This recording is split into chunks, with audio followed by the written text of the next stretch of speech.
ایک دفعہ کا ذکر ہے کہ ایک بدبخت دریا کے کنارے رہتی تھی۔ وہ بیچاری ہمیشہ بیمار رہتی تھی۔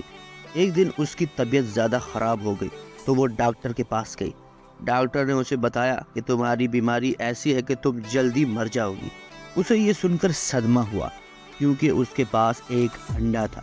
اسے ڈر تھا کہ اگر میں مر گئی تو اس انڈے کا کیا ہوگا جس کے خول سے جلدی ہی بچہ نکلنے والا تھا، اور پھر اس بچے کو کون سنبھالے گا۔ لہٰذا وہ اپنے سب دوستوں کے پاس گئی جو جنگل میں رہتے تھے۔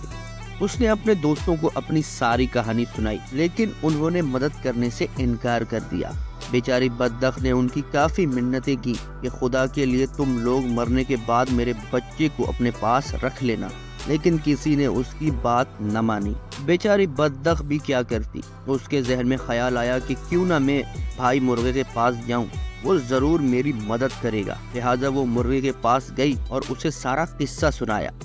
مرغ بھائی، آپ میرے بچے کے ماموں جیسے ہو، پلیز آپ ہی میرے بچے کو اپنے پاس رکھ لینا۔ مرغا بولا، میں تمہارے بچے کو رکھ لیتا، لیکن میری بیگم مرغی یہ بات نہیں مانے گی، لہٰذا مجھے بہت افسوس سے کہنا پڑ رہا ہے کہ میں یہ کام نہیں کر سکتا، مجھے معاف کر دینا۔ بدبخت ادھر سے مایوس ہو کر اپنے گھر واپس آ گئی اور سوچنا شروع کر دیا اب کیا جائے۔ اچانک اس کے ذہن میں ایک ترکیب آئی اور اس نے موقع ڈھونڈ کر یہ کام انجام دے دیا اور خود جا کر ایک درخت کے کنارے بیٹھ گئی۔ بدبخت کی طبیعت بگڑ گئی اور ایسی بگڑی کہ وہ وہیں مر گئی۔ جب مرغی کے بچے انڈوں سے باہر نکلے تو ان میں ایک بدبخت کا بچہ بھی تھا۔ مرغا سب جان گیا تھا کہ بدبخت اپنا انڈا آنکھ بچا کر مرغی کے انڈوں کے ساتھ رکھ گئی ہے، لیکن اس نے مرغی کو بتانا مناسب نہ سمجھا۔ مرغی نے کافی شور شرابہ کیا اور بولی، میرے بچوں کے ساتھ بدبخت کا بچہ نہیں رہے گا۔ مرغے نے اسے کافی سمجھایا، لیکن مرغی نے اس کا کہنا نہیں مانا اور اپنے بچوں کو بھی منع کر دیا کہ بدبخت کے بچے سے کسی کو بات نہیں کرنی ہے۔ سب نے مرغی کی بات مان لی، لیکن دو چوزوں نے اپنی ماں کی بات نہ مانی اور وہ جو خود کھاتے تھے اپنے ساتھ اس بدبخت کے بچے کو بھی کھلاتے تھے۔ مرغی کو بدبخت کے بچے سے سخت نفرت تھی، وہ اسے دیکھنا بھی پسند نہیں کرتی تھی۔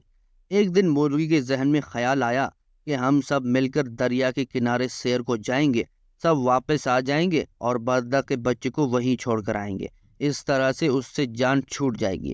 وہ لوگ سیر کو نکلے۔ وہاں پہنچتے ہی ایک چوزا دریا کے کنارے چلا گیا اور ڈوبنے لگا۔ یہ دیکھ کر مرغی زور زور سے چیخنے چلانے لگی۔ بدبخت کے بچے کو تیرنا آتا تھا، اس نے فوراً دریا میں تیرنا شروع کر دیا اور اس چوزے کو نکال کر باہر لے آیا۔ مرغی نے جب یہ دیکھا تو اسے اپنے کیے پر کافی شرمندہ ہوئی اور اس نے بدبخت کے بچے سے معافی مانگ کر اسے اپنا بیٹا بنا لیا۔ اس طرح وہ سب ہنسی خوشی رہنے لگے۔ دیکھا بچوں، کیسے بدبخت کے بچے نے مرغی کے بچے کو بچایا اور کیسے اس کا بھلا ہوا۔ اس لیے تو کہتے ہیں کہ کر بھلا تو ہو بھلا۔